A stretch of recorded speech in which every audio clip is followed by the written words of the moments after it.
Тапшыруны төшерүдә күрсәткән ярдәме өчен Пирамида күңел ачу комплексына рәхмәтебезне белдерәбез. Исәнмесез, хөрмәтле телевизор караучылар. Бездә бүген кунакта Татарстанның ат казанган артисты, татар сәхнәсенең шикерткәсе Рифат Зарипов. Хәерле көн, мөхтәрәм кунагыбыз. Хәерле көн, исәнмесез. Шундый җылы булып китте. Рәхмәт. Менә шундый сүзләрдән башлыйк әле.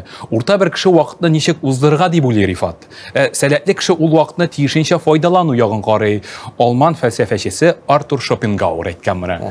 Син татар эстрадасының иң популяр 10 артисты исемлегенә керәсең. Инстаграмда 300 меңгә якын язылышың бар. Аны шлак синең концертларыңда. Һәм керемең дә яхшы дип беләбез. Бу инде пирамида капка төбендә калдырган Lexus машинасында чыгып әйтәм.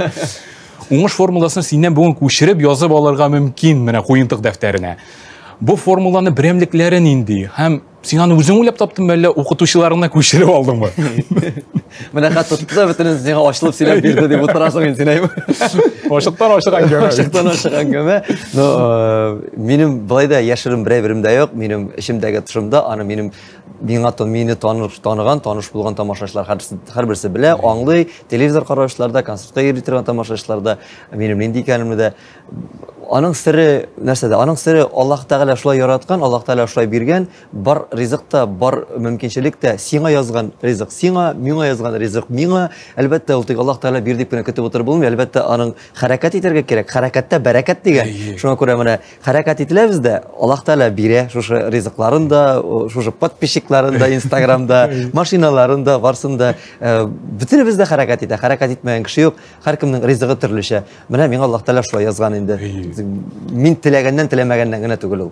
Синең бит әле мәктәбендә мөгаллимнәрең дә бик әйбәт булды. Вокал буенча Татарстанның халык артисты Илсур Абисафин, юмор буенча әлбәттә барыбыз да белгән Шәмси Абизакир. Инде синең остазың, эшләгән кешең, укытучың ул инде әлбәттә Салават абый.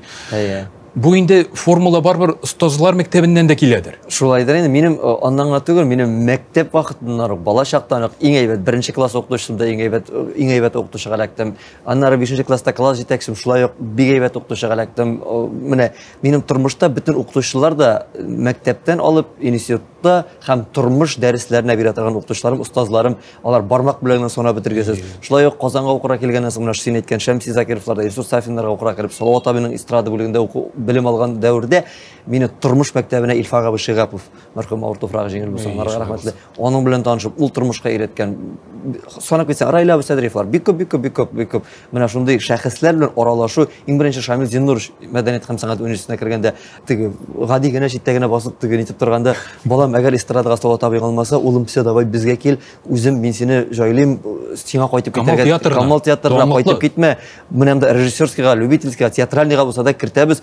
Бирүк кайтып китү турында уйлама, Казанда калу нияте белән килгән икән, Казанда калабыз, ярдәм итәбез дип тора торган шундый шәхесләребез, шундый улпатлы укытучыларыбыз булганда, әлбәттә ничек менә Аллаһ Тәгалә рәхмәте, ул бит Аллаһ Тәгалә юлга чыгарып куйган ул кешеләрне. Менә шул Аллаһ Тәгаләдән барсы да. Соңгы бер интервьюңда маймылланудан туйдым, хәзер мин җиддилеккә тартылам дип әйтәсең. Хәзер арыслан буласы килә. Арыслан буласы килә. Юк инде, бусы шаяр әлбәттә.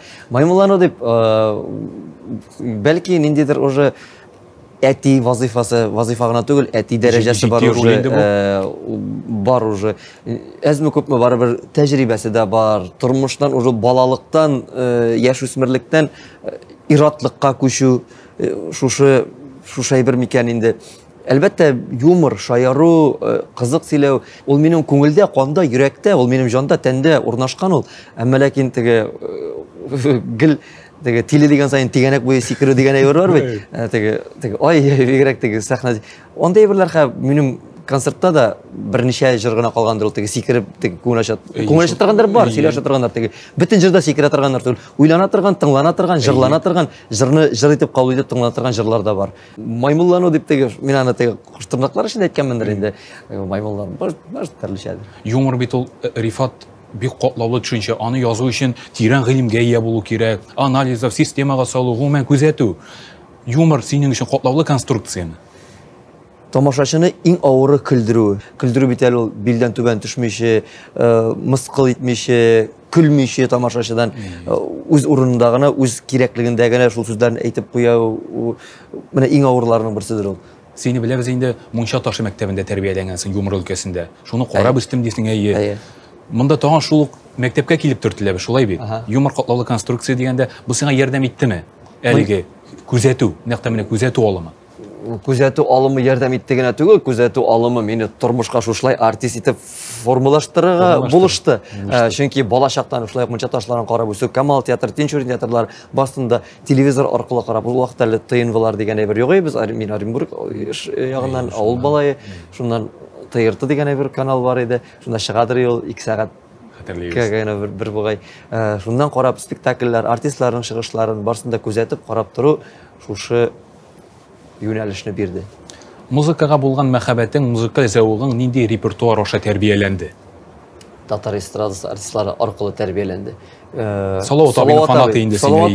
Салават абый минем өчен күмир булды. Ул хәзер дә шулай ук. Мин аның җырларын, сөйләүләре, мен хәзер дә ашый. Барыбер әзме күпме тәрбиядән анардан алынган, аның юнәлеше дә алынгандыр. Шулай ук Айдар абый Галимов. Барсында мин тыңладым. Но күпчелек әлбәттә дә Салават абый белән хыялландым дип әйтик инде. Җыр да кешене тәрбияли аламы, Рифат? Нишләп тәрбиялады? Җыр кешенең яшәеше, тормышы, кеше аны ничек икәнен кабулгына итеп бетерә алмый. Бөтен кеше дә җыр тыңлый, бөтен кеше дә моңлы, бөтен кеше дә җырлы. Моңлы дип инде менә ул автоматически машина кереп утырды, радиосын тыңлый, игенә кайтты, радиосын кабызды. Тегендә барды телевизордан җыр тыңлый, монда барды телефонда музыка тора.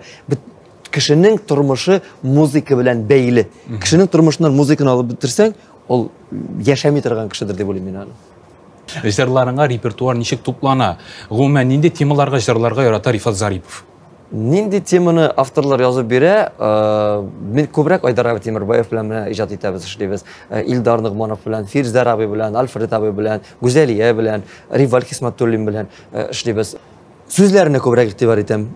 Мәгънә булсын, әзме күпме ниндидер бер фикер булсын, шулар барыбер күңелне бәйли шушы әйберләр. Тик шулай да син бер тапкыр әйттең, минем концертыма тамашачыларым җырлап көләргә дип килә. Яхшы тавышналар башка концертта да тыңлый алалар.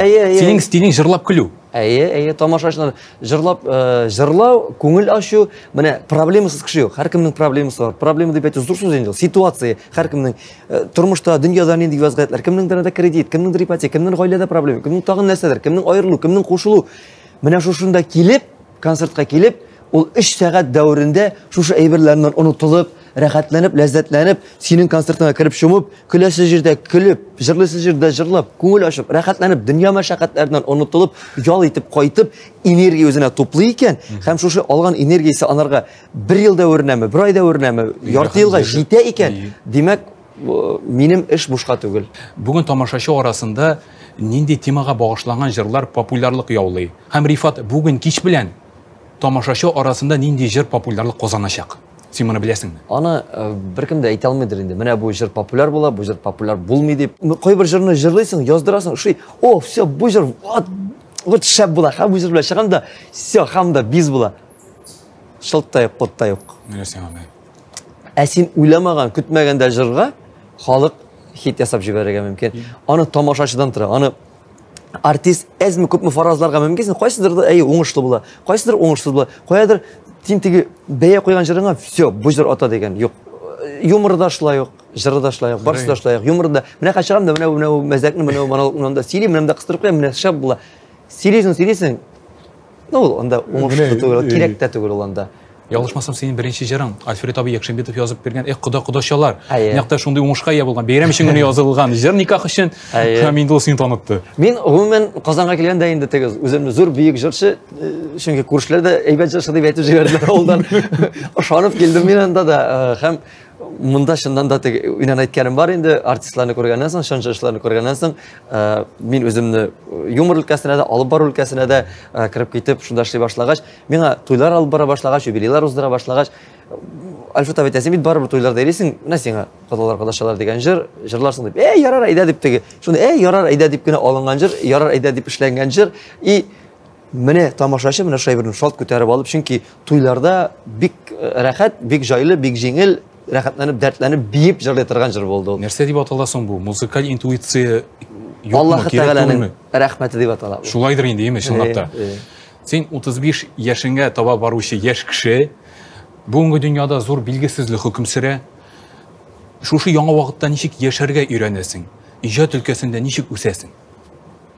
Үз өстеңдә эшләү, яңа репертуар булдыру, шул группа төркемне тоту, төркем белән теге барып гастрольләрдә, концертларда син анда акча эшлисеңме, эшләмисеңме, ансы караңгы, син шул төркемеңне кыскартмыйча бердәм булып, бергә энергичный матур концерт кую тамашачыга. Ярты зал киләме ул, 100 кеше киләме, 50 кеше утырамы, 17 кеше буламы анда, тулы зал буламы, шул программаны күрсәтү, тамашачыны айырмыйча, бүлмичә, Казан тамашачысы, бусы Петреш тамашачысы, бусы бит әле авыл гына дип алай түгел. Казанда, Мәскәүдәге дә концерт шундый ук булырга тиеш, Казанда концертта шулай булырга тиеш, авылдагы концертта нәкъ шундый концерт булырга тиеш. Чөнки тамашачы шул ук тамашачы ул.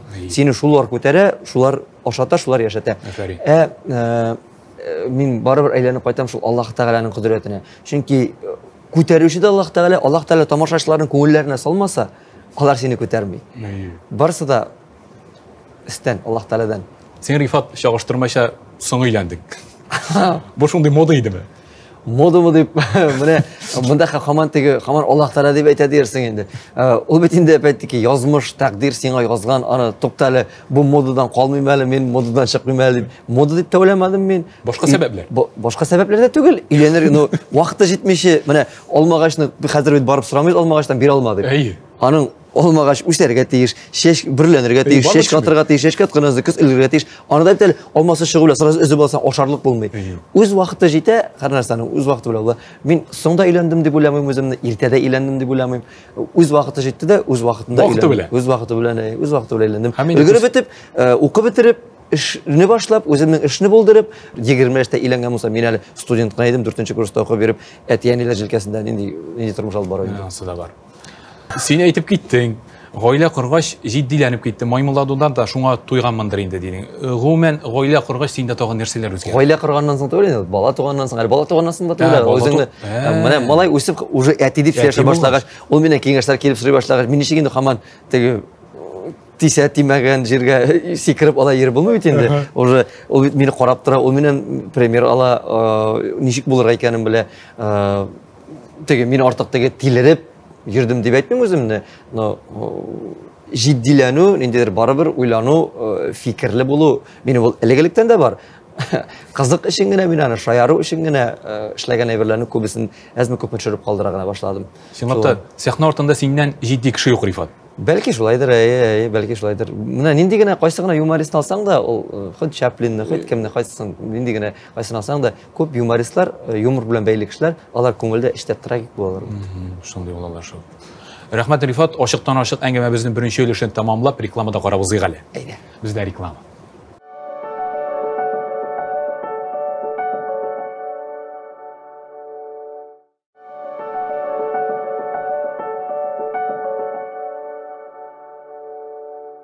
Ашыктан-ашык әңгәмәне икенче өлешенә әйләнеп кайтабыз. Әйсегезгә төшерәм. Бездә бүген кунакта Татарстанны атказанган артисты Рифат Зарипов. Кабаттан хәерле көн, Рифат. Хәерле көннәр.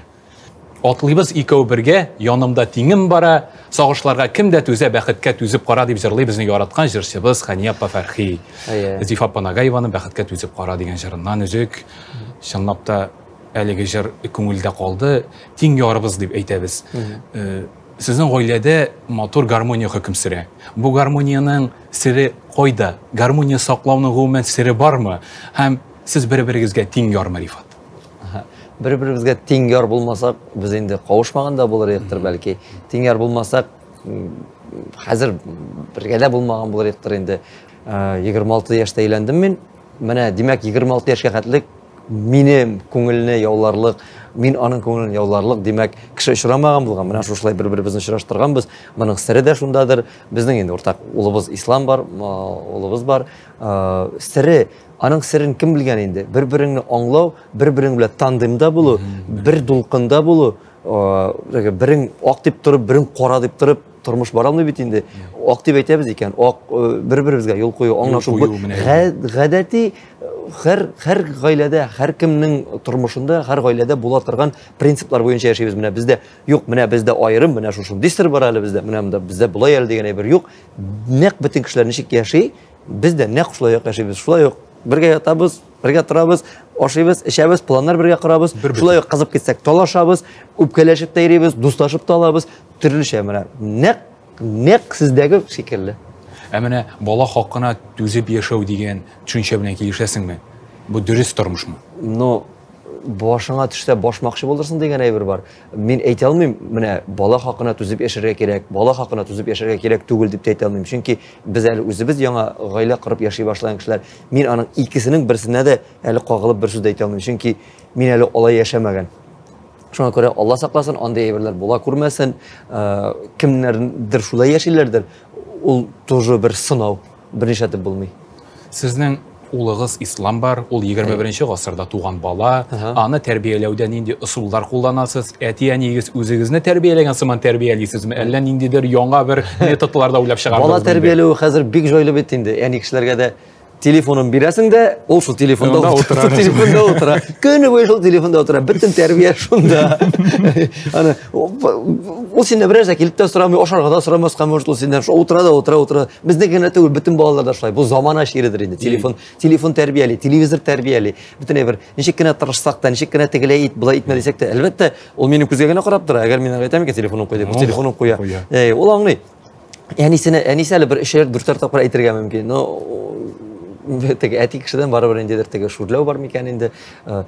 Шулай ук, нәкъ калган гаиләләрдәге шикелле, калган балаларны ничек тәрбияләгән шикелле, бездә шулай ук артык бер инде теге аерым принцип юк, бездә аерым теге юк. Гади кешечә, үзебезчә. Бер инде андый алтын серләр юк. Менә бу әйбәттә инде. Тагын бер акыллы сүз, кеше күңеле белән никадәр түбән, шуның кадәр югары борынын чөйрә. Борыны белән ул күңеле үсеп җитмәгән җиргә үреләде танылган шагыйрь, әдәбиятчы Гомәр Хәйям. Тәкәббер кешеләргә мөнәсәбәтең нинди, Рифат? Тәкәббер кешеләрне бөтенләй мөнәсәбәт түгел, бөтенләй күрәсе дә килми, сөйләшәсе дә килми тәкәббер кеше. Ул менә син шундай бер әйттең, менә мин сиңа Әлфия апа Абзаловадан сорыйлар интервьюсында, мин шулай карыйм элекеге буын шәхесләребезне. Ул анардан сорыйлар. Әлфия апа, менә сез шундый гади, шундый җиңел аралашасыз, шундый гади сәхнәдә дә, тормышта да, шундый сөйләшүегездә дә шундый гадилек, авыллык бар. Нәрсәдән бу? Теге биек, сез бит биек кеше, сез бит шундый зур биек кеше. Ничек шулай? Биеклекнең сыры гадилектә ди ул. Биеклекнең сыры шуннан да гадилектәдер. Әгәр бу дөньяга Аллаһ Тәгалә сине адәм баласын кеше итеп яраткан икән, кеше булып килгәнсең икән, синең ниндидер дәрәҗәң, син артистмы да популяр, син популяр сварщикмы, популяр таксистмы син анда җитәкчеме, син анда кемме? Бу бит синең эшең, бу синең вазифаң. Син аны җиренә җиткереп башкарасың икән, нигәсең син аны мин әллә кем дип бирергә тиешсең? Син шундый гади кеше, син кеше булып тугансың икән, кеше булып яратылгансың икән, кеше булып яшәргә дә кирәк. Менә шушы әйбер гадилек, кешелек биеклеккә күтәрәдер дә кешене. Шушы күтәрелгән биеклегең белән син масаярга тиеш түгелсеңдер дип уйлыйм. Сине менә мин үземнең артистлыктан чыгып әйтәм инде. Әйе, бүгенге көндә популяр, тамашалар тулы зал белән уза. Әзме күп акчасы да бар, дәрәҗәсе дә бар, танып та торалар. Но мине таныйлар, мине беләләр дип, мин әллә кем булып йөрүдән нинди нәрсә үзгәрә, нәрсә бирә ул миңа? Ул бит бирелеп карасаң, андый безгә кадәр дә килеп киткән артистлар, бездән бик күпкә популяр булган артистлар бар, бездән зур дәрәҗәләр яулаган артистлар бар. Аларның да вакыты уза, безнеке дә узачак, бездән соң да башка буын киләчәк.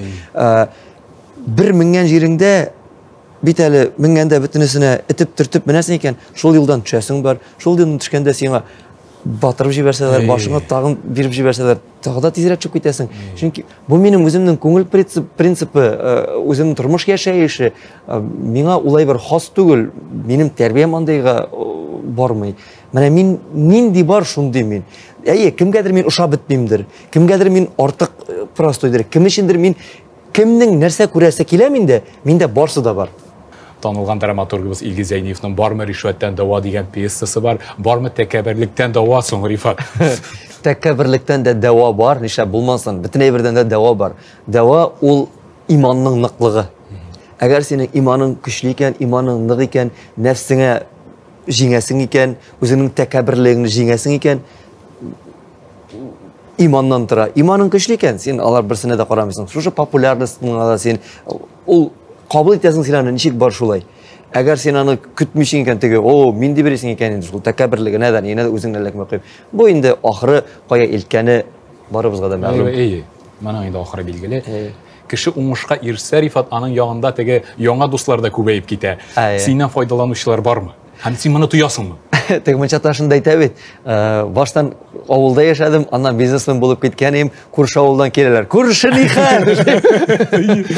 Теге бусы ник мактый икән, бусы нәрсә кирәк икән дип Искәндәр абый тыгылла. Белдерә бит.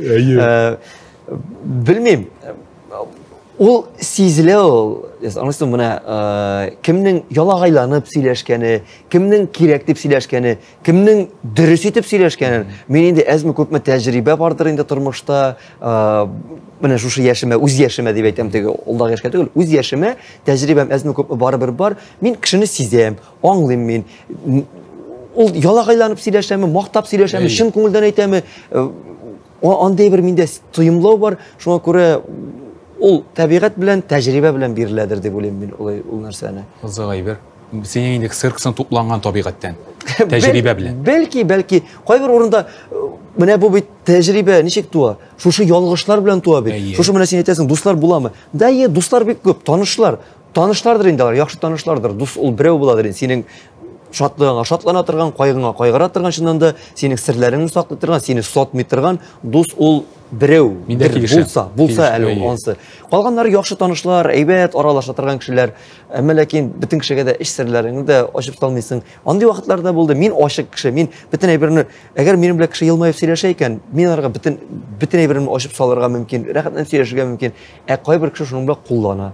Ишу шәйберләрне мин уже менә бер ничә ел дәверендә, инде 2 ел, 3 ел дәверендә әкрен генә аңлый башладым, сизә башладым. Хәзер уже әзме күпме ишекләрне бөтен кешегә дә ачасы килми. Ничектер ул томалану да түгел, үзеңә бикләнү дә түгел. Теге саклану, шундый ра. Син үзең кешеләрдән файдаланасыңмы? Кешеләрне файдаланаммы дип. Буламы шундый очраклар? Теге юк дип тә әйтү дөрес сүз түгелдер бу. Теге суфиланып утыру, теге юк, мин андый түгел. Әй дип тә әйтә алмыйм. Менә тамашачылар минем концертка килә. Мин аларны файдаланаммы? Күпмедер шулай килеп чыга бит, уйлап карасаң. Алар билет сатып ала, алар акчасын калдыра. Мин аларга үземнең энергиямны бирәм. Алар да миңа энергиясын бирә, югыйсә, мин аларга концерт күрсәтәм. Менә бу файдаланумы? Синең белән аралашып утырабыз, тапшыру ясыйбыз, тапшыруны тамашачылар күрә. Бу файдаланумы? Менә мондай әйберләр. Бу миңа да выгодны, сиңа да выгодны дигән әйбер бар. Теге урыс әйтмешли, взаимовыгодны әйберләр. Икебезгә дә файдалы. Адәм баласы бер-берсенә файдалы булырга тиеш. Адәм баласы. Но хәсәтлек кирәк түгел. Ниндидер теге мин моның белән булай әйтсәм, миңа шушындый файда була дигән әйбер белән эшләнмәсен ул. Хаталар. Шул турыда сөйләшеп китик әле. Үзең кылган хаталарга ничек карыйсың? Һәм башкаларның сиңа карата кылган хаталарына мөнәсәбәтең нинди? Үземнең кылган хаталарга күбесенә үкенәм. Гафу итәргә кирәк булса, гафу итәм. Кемнедер рәнҗеткән булсам, хаталанган булсам, миңа ул бер нәрсә тормый, гафу итүне, гафу сорау. Ниндидер ялгышлыкларым аркасында чыннан да мин дөрес булмаганмын икән. Гафу итүне дә бик авыр бит, Рифат. Бик горур кешеләр бар. Менә ул горур кеше үзен көчле дип уйлый, ул иң көчсез кешенең эше ул. Гафу итүне иң көчле кешенең эшедер дип саныйм. Горурлыкны гөнаһ дип тә язалар. Горурлык гөнаһ инде, ул бит инде менә тәкәбберлек, горурлык, нәфсе алар бит инде үзеңә соклану, үзең белән горурлану. Бу бит инде барандай. Гөнаһ та, шир дә миңа кирәк тә хастай бер түгел. Башкалар миңа карата кылган хаталарның мөнәсәбәте миңа алар дәрес. Тәрбия, ул миңа дәрес булып бара. Үземнең кылган хаталарда үземә ачык дәрес. Сынакта кызык икән. Теге үзеңә начар иттереп алырга кирәк түгел, яхшы иттереп алырга кирәк. Яхшы иттереп алырга кирәк. Һәрбер көн, һәрбер уяну, һәрбер сәгать, һәрбер мизгел барыбыз эчендә бер дәрес, бер имтихан. Һәрбер шул машинада барасыңмы, кеше белән аралашасыңмы, кибеткә кереп продукция аласыңмы, концерт куясыңмы, һәрберсе имтихан, һәрберсе дәрес. Үзеңә бәяне белү генә аз. Син тамашачыга да кирәк булырга тиешти, танылган язучы сатирик Михаил Жванецкий. Син үзеңнең бәяңне беләсеңме? Һәм бүгенге көндә тамашачыга нинди җырчы кирәк? Мин үземнең бәямне беләм дип теге бастырып әйтә алмыйм. Мин үземнең бәямне шамалыйм. Кем икәнемне, нинди икәнемне, ничек икәнемне, нигә икәнемне барсында әзме күпме уйлый беләм, фикерле беләм. Артык өскә дә куймыйм, артык астка да төшермим, урталыкта тотарга икәнен беләм. Төрле тамашачының зәвыгы төрлечә. Кемгәдер мин кирәк, кемгәдер башка артист кирәк, кемгәдер классик жашы керек. Кімдір бүтіней юморын аңламаған кішілер бар. Аларға бүтіней, алар мені көре алмасқа мүмкін. Нәрсе сөйлейінді бұл, нендей қызығы бар саңаның, нәрсесі бар саңаның, нәрсесіне үйрейсізсің деген тамашашыларда мен аны өзімде ештікенім бар білем. Андайларға абсолютно мен керек түгел. Аларға башқа кіші керек. Міне түрлі кіші бар бай, түрлі ойлаушы кішілер бар. Шолық айбарында, шолық ақ түсіне де кімдір ақ етіп көре, кімдір міне шолық ақ бетке бір нұқта қой, олан нұқтаны көре, ол ақ бетіні көрмей, сразу нұқтаға көз түші, ақлыққа көз түшмей. Міне шулай оқ түрлі тамашашының түрлі артистқа мünәсәбәте. Менде бір генә не бар теге юмор хиссе булмаган кеше, юморны аңламаган кеше белән минем бик артык аралашасым килми, артык сөйләшәсем килми. Чөнки мин үзем юмор белән яшәйм, юмор белән уйлыйм, юмор белән сөйләшәм. Минем башлар уйлау фикре юмор аркылы бәйләнгән. Әгәр мине аңламый торган кеше икән, мин аның белән сөйләшеп тору ничектер теге без бер-беребезне аңламышмаячакбыз. Ул мине теге башка төрле кабул итә, мин аны башка төрле кабул итәм. Шуңа күрә юллар киселергә мөмкин. Тамашачыга килгәндә безнең эстрада төрле юнәлештә эшләүчеләр дип әйтик микән инде. Юнәлеше бер инде аның бер уйлап карасак, классик жашлар да бар, опера жашлар да бар, эстрадный жашлар бехисап инде.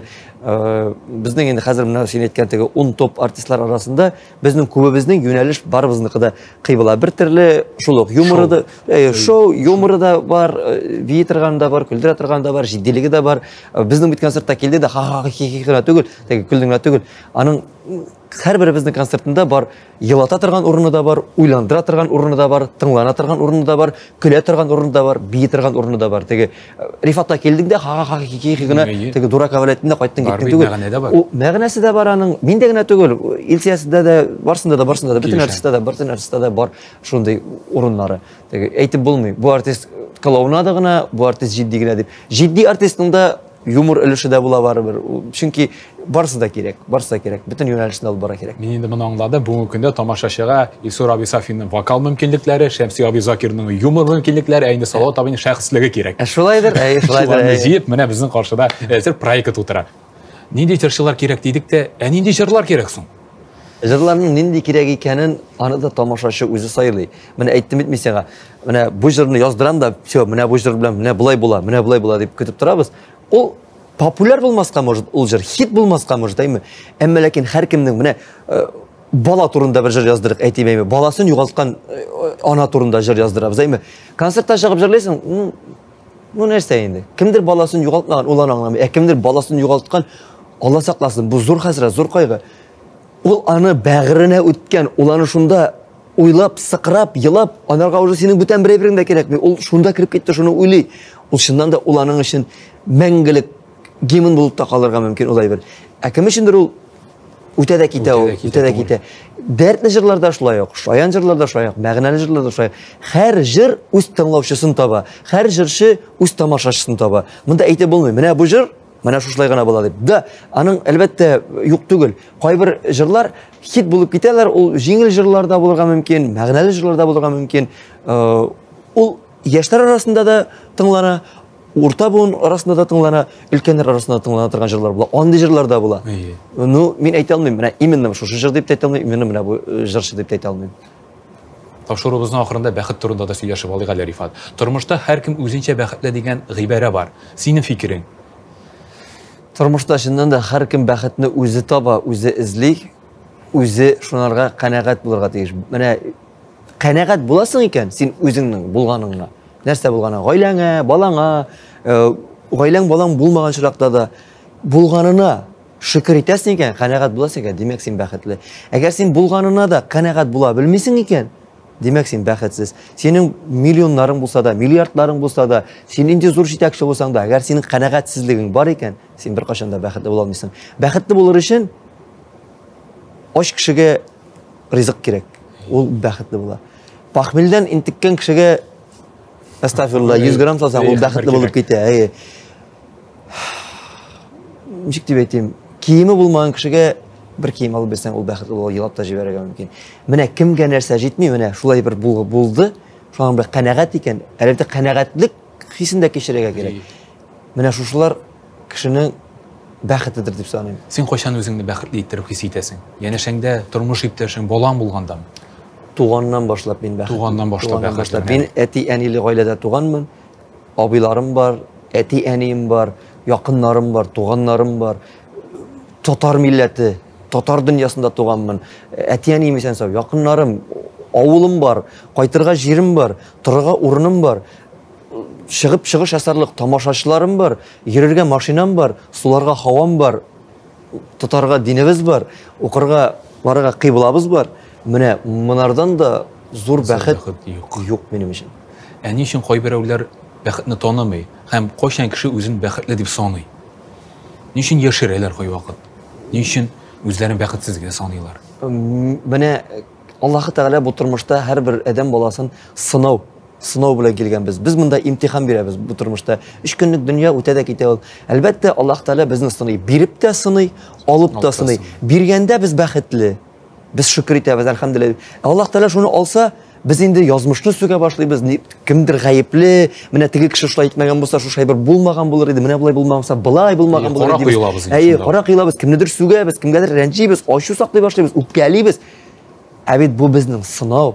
Biz шушы мизгелдә дә, югалткан чиракта да без әлхәмдүлилләh дисәк, шөкер итсәк, бәхетле булсак, канәгать булсак, biz бәхетле булабыз. Аллаһ Тәгалә барсында белүче, бирүче, күрүче, Аллаһ Тәгаләгә шөкер итәргә тиешбез. Аллаһ Тәгалә рәхмәтле булырга тиешбез.